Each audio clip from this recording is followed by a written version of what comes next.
Giffords was one of 20 Democrats whose districts were lit up in crosshairs on a Sarah Palin campaign website last spring. Giffords and many others complained that someone unstable might act on that imagery.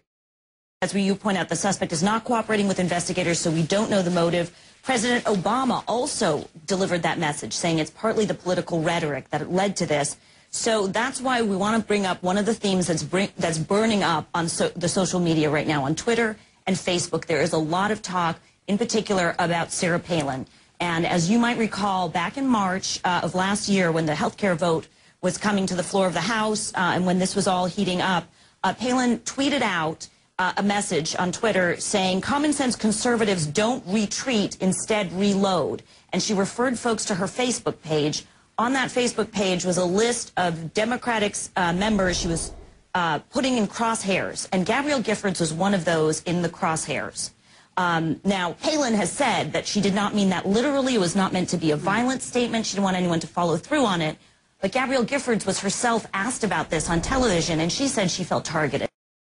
But Giffords, a conservative Democrat, was concerned about heated campaign rhetoric from the Tea Party. We're on Sarah Palin's targeted list, but the thing is that the way that she has it depicted has the crosshairs of a gun sight over our district. And when people do that, they've got to realize there's consequences to that action. Congresswoman Gabby Giffords likes to joke that her district includes Tombstone and the OK Corral. But until yesterday morning, most people here would have said that rogue gunslingers were part of the distant past. On election night in November, 18 of the politicians in the crosshairs of Sarah Palin's Political Action Committee lost, but not Gabby Giffords. In 2009, after one of her town hall meetings on health care reform, they found a gun someone had left behind. Last March, after Congress passed health care reform, someone shot out the glass door of her Tucson office. In the midterms, when Palin's PAC put her district literally in the crosshairs, Giffords strongly objected to that imagery. You know, Congresswoman Giffords had received threats before. That's something that we might have overlooked here. Her office was trashed during the health care debate. And when she showed up on Sarah Palin's Political Action Committee website as one of those who had been targeted for defeat, it shows her in the crosshairs there, she warned herself that this kind of thing could have serious repercussions. If Sarah Palin, whose website put and today scrubbed bullseye targets on 20 representatives, including Gabby Giffords, does not repudiate her own part, however tangential, in amplifying violence and violent imagery in American politics, she must be dismissed from politics. If Glenn Beck, who obsesses nearly as strangely as this Mr. Loeffner did about gold and debt, and who wistfully joked about killing Michael Moore, and Bill O'Reilly, who blithely repeated "Tiller the Killer" until the phrase was burned into the minds of his viewers. If they do not begin their next broadcasts with solemn apologies for ever turning to the death fantasies and the dreams of bloodlust, for ever having provided just the oxygen to those deep in madness to whom violence is an acceptable solution, then those commentators and the others must be repudiated by their viewers and listeners, by all politicians who would appear on their programs.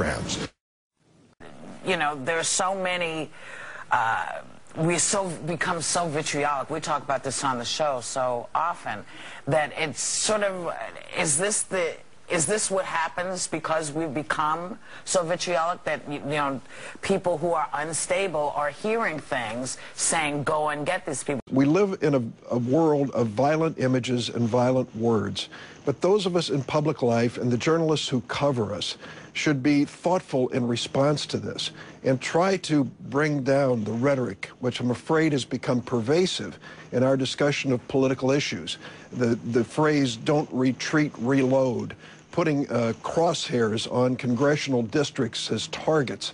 These sorts of things, I think, invite the kind of toxic rhetoric that can lead unstable people to believe this is an acceptable response. The sheriff in Tucson was absolutely right, Chris. It does impact people who may have a mental problem or may not, and may just have an anger toward government, but a little push to the right, and they are there. And that little girl went down to meet the congressperson who lost her life for absolutely nothing, is a witness to what we've seen over and over again. This kind of violence, the idea that Sarah Palin, who was a governor of a state, would put crosshairs over congressional districts, and then a week or so later, a congressperson is almost fatally shot, and a federal judge is killed, and other bystanders who came out to meet their congressperson were shot the way they were. There is a direct relationship. This person, I get that he's mentally ill, but how do we know that what he heard on his radio, saw on his website, did not impact him to make that decision? We got to keep an eye on the battle that we face, a war on workers. And you see it everywhere. It is the Tea Party. And you know there's only one way to beat and win that war. The one thing about working people is we like a good fight. And you know what? They got a war with us, and there's only going to be one winner. It's going to be the workers of Michigan and America. We're going to win that war. President Obama, this is your army. We are ready to march. Let's take these son of a bitches out and give America back to America where we belong. Thank you very much.